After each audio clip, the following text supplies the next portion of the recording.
Sabi, nagdun mo. Ano yan? Yung box na Shopee. Box ng wifi. Yun, tira mo. Para... Okay na. Ha? Oo. Ayan po, binubuksan na po natin, kinakatay na. Kawawa naman ang magdi-deliver kung may manluluko pa. Pero pag hindi nanloko, very good, ang sasabihin. Pag nanloko, May pa, para ano, break, ano, tawag doon. ayan po.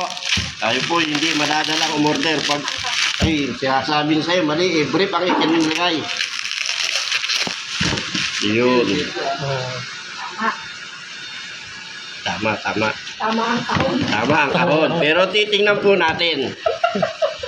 Ito po ay para sa inyo. Maraming papabor pag maganda. Pag tama ang deliver ni kuya. Kasi kawawa rin po sila. At kawawa rin naman po ang nagbabayad. Very good. May SIM. Hindi kailangan. Bigay ko na sa kanila yun. Ayun. Very good. Okay. Router yan na. Okay, no? Okay na. Okay.